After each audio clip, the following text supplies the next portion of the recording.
तो जय हिंद दोस्तों, आपके अपने चैनल यस की एम स्टडी पर एक बार फिर स्वागत है। आपके बहुत ही अच्छी तरीके से आपको हम बताने वाले हैं यहाँ क्या पढ़ाने वाले हैं। तो मेरे प्यारे बच्चों, आप हमारे साथ जुड़ जाइए अच्छी तरीके से सारी चीज़ों को समझने के लिए। अगर आप कक्षा 12 की तैयारी कर रहे हैं तो यह वीडियो आपके लिए बहुत ही इंपॉर्टेंट हो सकती है।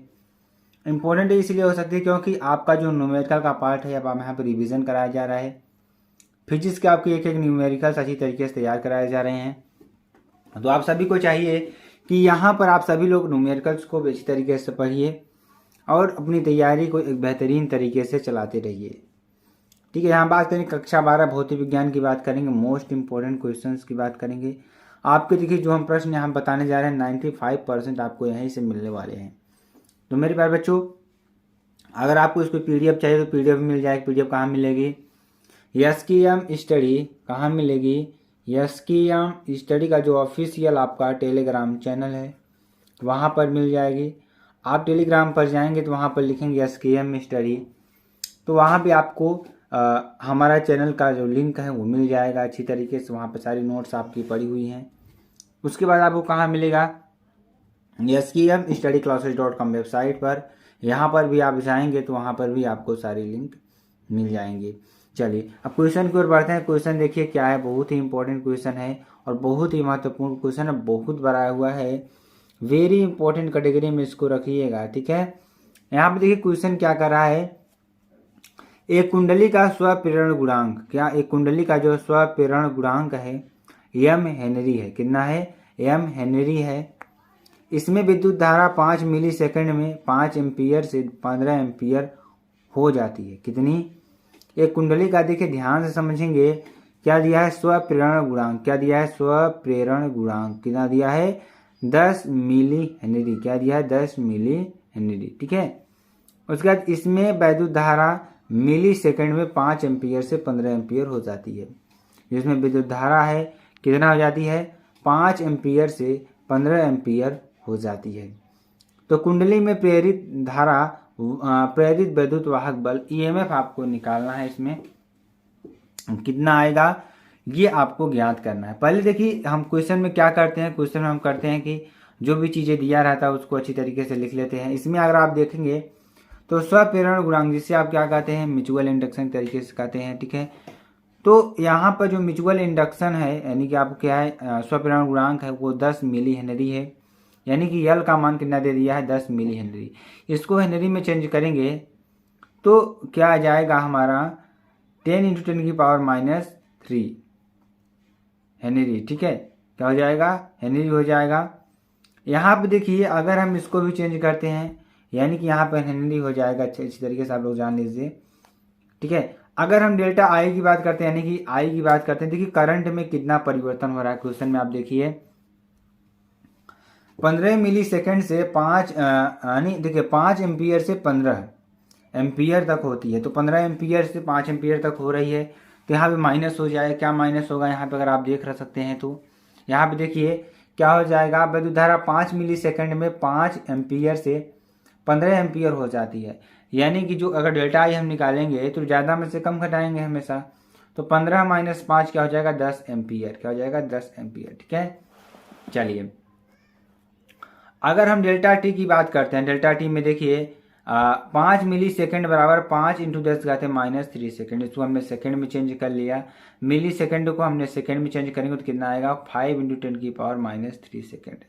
आई होप आपको इतना आपको समझ में आ गया होगा। चलिए प्रेरित विद्युत वाहक बल की बात करेंगे, ई की बात करेंगे तो -L × ΔI/ΔT। क्या? -L × ΔI/ΔT, ठीक है। अगर इसको सॉल्व करने का प्रयास करेंगे तो -10 × 10⁻³ × 10/5 × 10⁻³ क्योंकि देखिए यहाँ पर अगर हम जानना चाहेंगे, यहाँ पर देखिए अगर हम देखना चाहेंगे तो देखिए यल का मान हमने कितना निकाला था, यहाँ पर आप देख सकते हैं 10 × 10⁻³ हेनरी, ठीक।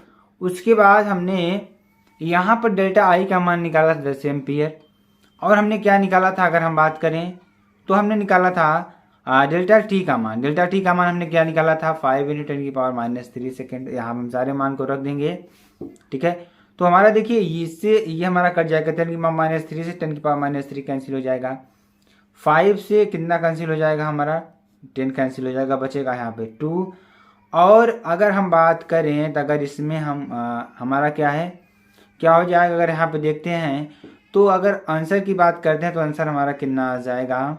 अगर आंसर की बात करते हैं तो यहाँ पर कितना बचा था 2 और यहाँ पर 10, 10 दूनी कितना हो जाएगा 20 वोल्ट, यानी कि -20 वोल्ट आ जाएगा, क्योंकि यहाँ पर पहले से माइनस लगा हुआ है। तो ये प्रश्न आपको अच्छी तरीके से समझ में आ गया होगा। चलिए अगले प्रश्न की ओर बढ़ते हैं। अगला प्रश्न देखिए, अगला क्वेश्चन देखिए क्या है। यदि प्राथमिक कुंडली में बहने वाली 3 एम्पियर की धारा को 0.001 सेकेंड में शून्य कर दिया जाए तो देखिए हम क्या कर रहे हैं कि 2 कुंडली हैं आपके पास, 2 कुंडलियां हैं। कुंडलिया का मतलब क्या होता है कि जिसमें धारा प्रवाहित होती है अच्छी तरीके से। अगर उसमें हम क्या करें, जैसे आप लोग देखे होंगे हीटर की जो कॉइल होती है ना, उसे हम क्या कहते हैं, कुंडली कहते हैं तरीके से, ठीक है। तो बहने वाली 3 एम्पियर की धारा को 0.001 सेकेंड में शून्य कर दिया जाए। कितने सेकेंड में? 0.001 सेकेंड में शून्य कर दिया जाए तो द्वितीय कुंडली से उत्पन्न प्रेरित विद्युत वाहक बल, यानी द्वितीय कुंडली से अगर हम उत्पन्न प्रेरित वाहक बल निकालेंगे तो कितना आ जाएगा 15,000 वोल्ट होता है। इन कुंडलियों का अन्योन्य प्रेरण गुणांक ज्ञात कीजिए। क्या ज्ञात करना है? अन्योन्य प्रेरण गुणांक ज्ञात करना है, ठीक है। तो पहले हम क्या करते हैं, इसमें दिया कितना है पहले उसको निकाल लेते हैं, उसके बाद अच्छी तरीके से हम बात करते हैं, ठीक है। देखिए जो करंट है हमारी कितनी है, 3 एम्पियर है। कितनी है? 0 से 3 एम्पियर जा रही है, ध्यान दीजिएगा यहाँ पर। अगर हम डेल्टा टी की बात करते हैं, समय परिवर्तन की बात करते हैं, समय परिवर्तन आपको कितना दे रखा है 0.001 सेकेंड दे रखा है। उसके बाद अगर प्रेरित विद्युत वाहक बल की बात करेंगे तो 1500 वोल्ट आपका आ रहा है। अब इन कुंडलियों में देखिए उसमें ई निकालने के लिए दिया था, इसमें हम क्या निकालेंगे, यम निकालेंगे, अन्योन्य प्रेरण गुणांक निकालेंगे, ठीक है। चलिए इसको निकालते हैं। तो यहाँ से क्या हो जाएगा, अन्योन्य प्रेरण गुणांक क्या हो जाएगा, m बराबर -E/ΔI/ΔT। अगर डेल्टा टी को ऊपर ले जाएंगे तो m बराबर क्या हो जाएगा -E∆T/ΔI। -E का मान कितना दिया है 15,000 वोल्ट इंटू, अगर डेल्टा टी की बात करते हैं तो 0.001 सेकेंड दे रखा है, ठीक। यहाँ से अगर हम सॉल्व करेंगे तो ये देखिए -3 नीचे आएगा, ध्यान दीजिएगा -3 नीचे आएगा। तो -3 से अगर हम इसको काटेंगे तो 3 5 जा 15, 3 बचे 15, ठीक है। और एक मतलब कि ये 10⁻³ से -10⁻³ से ये कैंसिल हो जाएगा, ठीक है। अगर इसको हम लिखना चाहेंगे, ध्यान दीजिएगा एक बार, अगर हम 15,000 को लिखेंगे तो 15 × 10⁻³ लिख सकते हैं, ठीक। अगर हम 0.001 को लिखना चाहेंगे तो 1 × 10⁻³ लिख सकते हैं, कोई दिक्कत। -3 से +3 कैंसिल हो जाएगा, बचेगा यहाँ 15, बचेगा यहाँ पर 1। टोटल सॉल्व करेंगे तो यहाँ पे क्या मिल जाएगा, हमें 15 मिलेगा। इस 15 को 3 से काट देंगे तो 5 बचेगा। तो हमारा जो अन्योन्य प्रेरण गुणांक आया कितना आया, 5 हेनरी आया। तो आई होप आपको अच्छी तरीके से भी प्रश्न अच्छी तरीके से समझ में आ गया होगा। बहुत ही सिंपल सा प्रश्न था, अच्छी तरीके से आपको समझ में आ गया होगा। चलिए आगे आपको बताते हैं।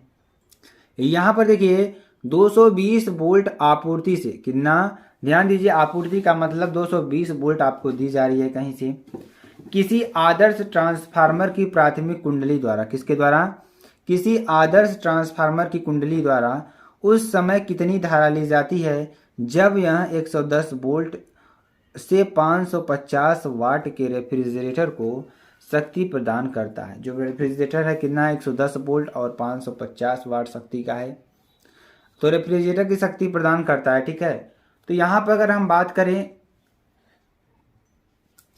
अगर हम पावर सेकेंडरी की बात करें कितना दे रखा है 550 वाट दे रखा है, और अगर बीएस की बात करें तो 110 वोल्ट दे रखा है, ठीक है। सेकेंडरी वोल्टेज की बात करें और सेकेंडरी पावर की बात करें तो 550 वाट, या सेकेंडरी वोल्टेज की बात करते हैं तो 110 वोल्ट दे रखा है। क्वेश्चन में हमने आपको बताया अभी। अगर प्राइमरी वोल्टेज की बात करते हैं मेरे प्यारे बच्चों, तो प्राइमरी वोल्टेज कितना दे रखा है 220 वोल्ट दे रखा है। यहाँ से अगर हम आईपी का मान निकालें, प्राइमरी करंट का मान निकालें तो क्या हो जाएगा, ध्यान दीजिएगा थोड़ा अच्छी तरीके से। सूत्र पीएस बराबर क्या होता है, आईएस इंटू वीएस से। द्वितीय कुंडली में धारा क्या हो जाएगी, आईएस बराबर PS/VS बराबर 550/110, ठीक है। PS/VS बराबर क्या हो जाएगा 550/110। तो यहाँ से अगर इसको सॉल्व करेंगे तो 5 एम्पियर आपका आ जाएगा, ठीक है। अगर द्वितीय कुंडली में वैद्युत शक्ति की बात करें, द्वितीय कुंडली में वैद्युत शक्ति बराबर प्राथमिक कुंडली में शक्ति, तो यहाँ से अर्थात क्या हो जाएगा, वीएस इंटू आई एस बराबर वीपी इंटू आई पी।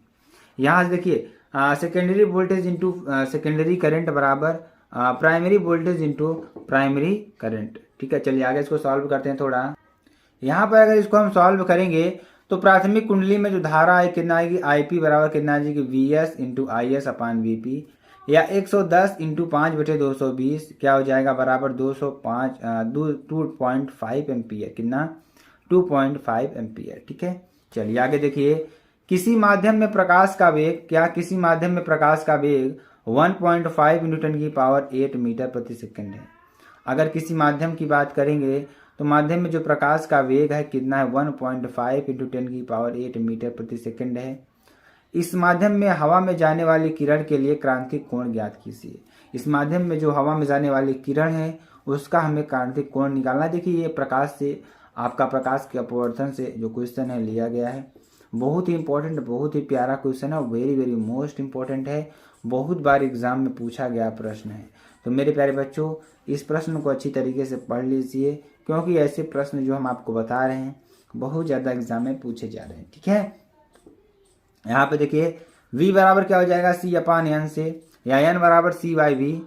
तो दिया क्या है हमारा, यहाँ पर दिया है हमारा v बराबर 1.5 इंटू 10 की पावर 8 मीटर प्रति सेकंड क्या दे रखा है, v बराबर 1.5 इंटू 10 की पावर 8 मीटर प्रति सेकंड दे रखा है। और अब n बराबर c बाई वी हो जाएगा बराबर 3 इंटू 10 की पावर 8 अपान 1.5 इंटू 10 की पावर 8। तो यहाँ से अगर इसको सॉल्व करते हैं थोड़ा, देखिए 1.5 है, यहाँ से एक जीरो ऊपर उठ जाएगा तो यहाँ पे 30 हो जाएगा, और 10⁻8 से 10⁻8 कैंसिल हो जाएगा, तो क्या हो जाएगा 15 दूना 30, यानी कि n बराबर 2 आ गया। ध्यान समझ में आया, n बराबर कितना आ गया, 2 आ गया। अब यहाँ से देखिए क्रांतिक कोण की बात करें, क्रांतिक कोण देखिए क्या होगा हमारा, साइन सी बराबर 1 अपान एन बराबर 1/2, यानी कि साइन 30 अंश का मान कितना हो जाएगा, साइन 30 अंश का मान कितना हो जाएगा। देखिए साइन 1/2 बराबर क्या हो जाएगा, साइन 30 अंश, यानी सी बराबर क्या हो जाएगा, 30 डिग्री सेंटीग्रेड। ठीक है, क्या हो जाएगा, 30 डिग्री सेंटीग्रेड। ठीक है, चलिए अब देखिए, अब यहाँ पर देखिए अतः क्रांतिक कोण कितना है, 30 डिग्री सेंटीग्रेड है। कितना है, 30 डिग्री सेल्सियस है। ठीक है, और मतलब सेंटीग्रेड नहीं, 30 डिग्री है। ठीक है, तो कितना है, 30 डिग्री कोण है क्रांतिक कोण। तो ये है हमको निकालना था, बहुत ही इंपॉर्टेंट प्रश्न है आपके लिए। तो मेरे प्यारे बच्चों अगर प्रश्न आपको अच्छी तरीके से समझ में आ गए होंगे, ये आपके बहुत ही इंपॉर्टेंट प्रश्न जो आपको हमने आपको बताया। तो मेरे प्यारे स्टूडेंट अगर आपको वीडियो पसंद आती है तो आप चैनल को लाइक शेयर कमेंट सब्सक्राइब जरूर कर सकते हैं, साथ ही साथ बेल आइकन को भी दबा सकते हैं, ताकि वीडियो को जो भी नोटिफिकेशन हो आपके स्क्रीन पर तुरंत ही पहुंच जाए। तो मेरे प्यारे बच्चों अगर आपको वीडियो पसंद आती है तो आप ज़्यादा शेयर करिएगा। फिर मिलते हैं नेक्स्ट वीडियो में नए टॉपिक के साथ, तब तक के लिए जय हिंद।